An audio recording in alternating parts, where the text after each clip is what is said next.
G'day to Guy Chalkley. Not only to your new role as the CEO of Endeavour Energy, Western Sydney's very own power company, distributor, but particularly also to Sydney as a newbie in this part of the world. Although I should say, welcoming you, Guy, having come from the east side of London, south of the Thames, Western Sydney would feel like a second home, wouldn't it already? Feel like I've settled in pretty quickly. I think I'm in the same cultural place that I grew up in, I feel. As I mentioned the other day, we recently took a group of 36 Westies to East London to check out the urban renewal comparisons, what we can learn from what East London. Interestingly, East London wanted to learn from us on some issues as well. But we redefined the region for you by calling it East London, north and south of the Thames. So you Southerners down in the Greenwich world, we dragged you in. So the obvious first question, welcome to Western Sydney, is it the blue and gold that you've picked up? Is the Mighty Earth? Is the Wanderers a little more your speed? Where are you? You got to pick a team. I'm living about 300 metres from the Eels Stadium at the moment, so I feel like I've already found my sort of spiritual home. So and I feel like I've brought you good luck as well. The spirituality will get only better as the match against Manly comes up, the ultimate tribal clash with the Fibros take on the Silver Tails. So you'll feel it's just like trying to whip those boys from Chelsea or something. It's a certain tribalism. Well, mate, in taking on the role, you've also inherited one of the most climatically challenged parts of sort of urban Australia. As you know, a report we did, my team put together last year, that Western Sydney's hot issue. Get it all in your best bookshops. We certainly identified and reminded people about the heat island effect, about the importance of water recycling, about the need for our energy organisations, be they retail, distribution, generation, to work with the local community and how we can address these type of things. Things like the simplest developments, that we're going to get white roofs to reflect sunshine and urban design. You take on this role, it's in a climatically challenged area. You've had a bit of experience in stuff. I know in WA you were the hope of the side with renewables and innovation, energy distribution. Your starting point, how do you look towards Western Sydney as an energy market, energy region? Yeah, I mean, it's. I think you bring a bit from WA, but it is different. So I think you can't just sort of resell the blueprint that you did in WA. So it's different geography, it's different demographics. So much more highly populated, much faster growth is coming. So I think you've got to play that one out. But I think some of the lessons, just the principles still work. So I think if you think what happened in WA, I think what worked was, I think from a planning perspective, people got together early. So I think you got together with all the utilities, you got together with the agencies, you got together with sort of business and commerce. And I think you got that roadmap early. So I think that's an important one. I think people talk about, emerging technology, but technology has emerged. So it should be in your plans now.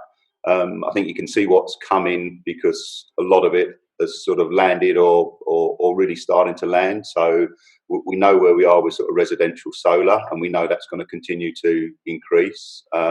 We've only really started the tip of sort of industrial solar, and I think that's going to grow really quickly. We're probably at the cusp of battery, both sort of behind the meter and in front of the meter. So again, that's going to follow the same curve as solar. EV we know are coming, and you can all sort of take a second guess on how long that's going to be, but you do know it's coming. And so I think you just got to make sure that you've got a grid that's sustainable for the future with all those changes that are happening. You mentioned coming out of WA, the population stats we released last year speak about over the next 30 to 40 years, the entire population of Western Australia moving into Western Sydney. So you're coming to a massive growth market as well.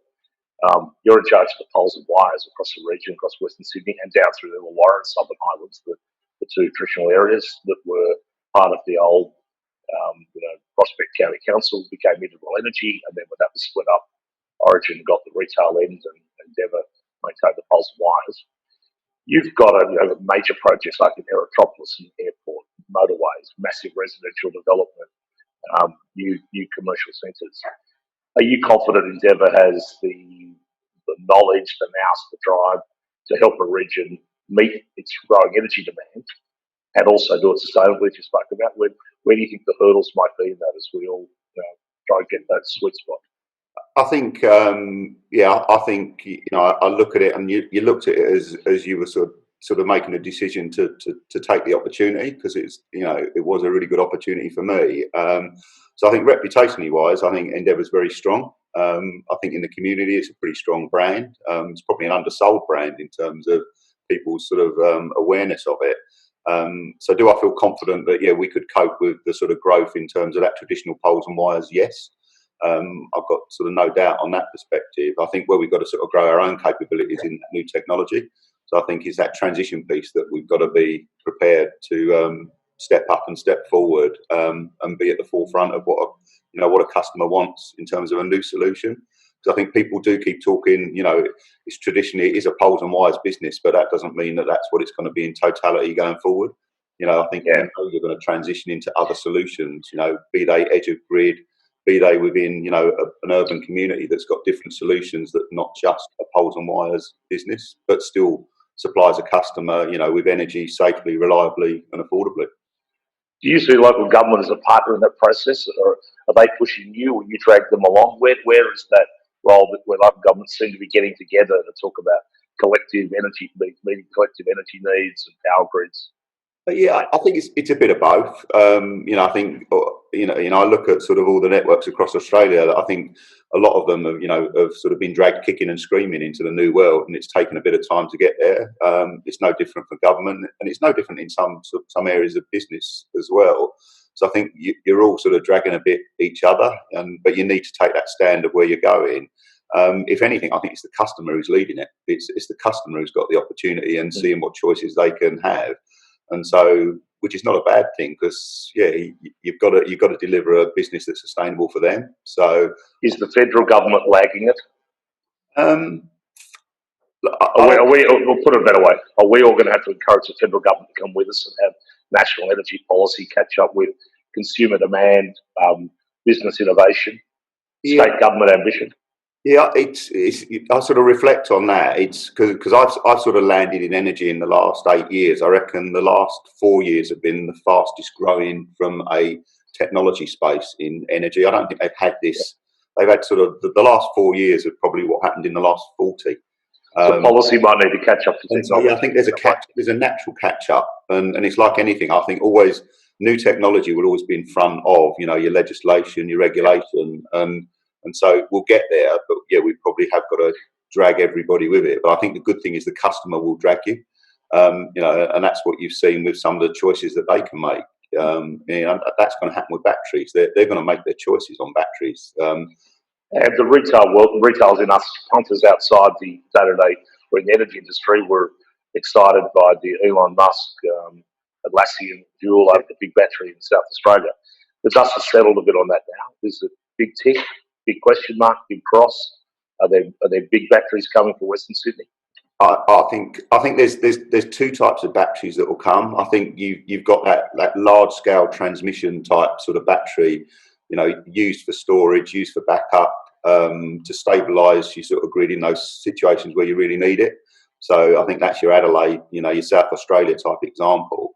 I think that the next one that really sort of hits you, running a distribution business, you're going to get two types of battery.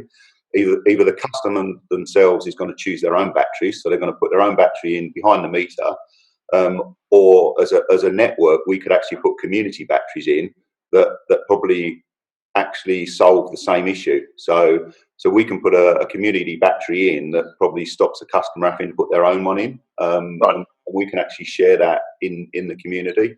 So you can ring the scale, but consumers are going to struggle. Yeah, I've sort of, you look at it even from an economics perspective at the moment, and if a battery at the moment, which it will come down in price, but say it's circa $10,000, that's still quite a lot of money for an individual customer to pay, and it still won't meet all their energy needs. Where if you group that up into a community battery, and which from a network is great, because you get better visibility of the data, you can actually manage your network better because you've got the battery. So could local government be a partner in that battery process? Yeah, a role there to partner with an Endeavour or something to collectivise battery storage. I think there's that. I think there's. I think when you're looking to, with building developments, when you're looking for actual, a residential type, estate, I think there's opportunities to put a battery in those types of places as well. So again, it plays out well because it serves more than one purpose. It will serve the purpose that it can stabilise the grid. So as people put more solar on their roofs, it can stabilise it. It helps because you get proper visibility of data. So you actually are seeing what's being generated and therefore what you need to store. And it's also quite modular. So if you need to make it bigger and you actually want to use it as a real storage facility, you can do that as well. So I think that's where you're seeing technology go. So developers, local government, both might be partners with you. I think all of those could be, yeah. Right. And I think in terms of ownership, you're generally ambivalent to who owns it. You more want it for the stability of the grid. You just want it to work. Yeah. But they call you when it doesn't, right? Yes, they will. Everyone, you better give everybody your number because it's a blackout. Call Guy Chalkley. Look, I think you've proved pretty quickly, you know what you're talking about when it comes to energy in a region that with whom energy is going to continue and grow to be a bigger issue. The need for energy as we drive an economy, the sustainable energy as we try to protect the environment with it and to get that balance right. Let me just talk about Endeavour a bit. You've inherited a business that has had its head up its butt a little bit for a few years because it's come through privatisation, and that's always a big transition for an organisation and managing big growth. You had the chance to reset the clock a little now, and you and I have spoken privately. I think there's a lot of role for Endeavour to step up its general regional leadership in a region that doesn't have enough big corporate players. You're sitting out in that beautiful big office out there at Huntingwood with the Arnott's factory next door, and you walk outside, you get the good whack of Monte Carlo. So welcome to Australia and Arnott's biscuits. Where do you see Endeavour playing a role in Western Sydney, in the society, the economy, that sort of leadership role that might come to you that sits probably naturally with you and what experience you've had? You sort of take a step back, Chris, and any network is sort of embedded in the community. So you hope it's got a good brand, and I think any growth from an industrial or commerce perspective needs energy. So again, you got to realise your sort of importance in that place. So does that mean we probably need to step up a bit and be a bit more visible? I'd have thought so. I think people need to be aware of what we can actually provide, and we shouldn't just be providing something at the end of a project opportunity. We should be embedded in that project right at the start to make sure we get the best solution. We get a solution that's sustainable for the future. I think we do need to elevate our pitch a little bit. So I think people should know where they need to go in the community for their energy, and that's us. I like how you've got that display of solar energy coming on you there during the office at the moment. You're either going to get sunburnt or you're seriously going to put power back into the grid. Well, I've just placed me in a greenhouse, haven't they? well, you're instant heat island in your office. In closing, I said you're new to Sydney, you're getting around Parramatta, I assume you're heading down at East Street and getting out and about. But we've come through this, or we're coming through still this pandemic. How have you changed? We're transformation everywhere, all over the world. What's it done to you, Guy Chalkley, as a bloke, as a business leader, as a family guy? How does it transform your life? Yeah, mine's really easy because I literally took the last plane out of Perth. So I've not seen my wife apart from FaceTime now. I think it's for 9 weeks. And I don't think WA are opening their borders till about September. So I think I've got more chance of seeing her in America than I have in Western Australia at the moment because obviously she hasn't packed up and arrived yet. So how have I changed? I think it's interesting. Everybody's changed the way they communicate, and I think as somebody who's obviously been very social, that's probably a hard one for me.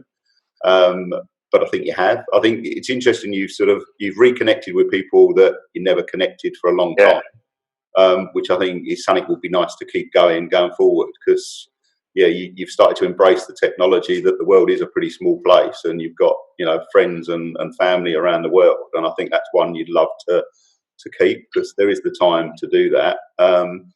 But I think then that's a balance. You need that balance with the actual social interaction piece as well. Yeah. So it will be nice to see people as well. That would be lovely. And you've transformed from an Eagles fan to an Eels fan, so it's an easy. Easy. But I reckon I might have picked you as a Dockers fan in WA anyway, the underdog. I always take the south side, so yeah. A bit of underdog there. So we welcome you to the west side, my friend. Good luck and Godspeed. It's a hell of a challenge. We have an incredible demand for the energy you distribute.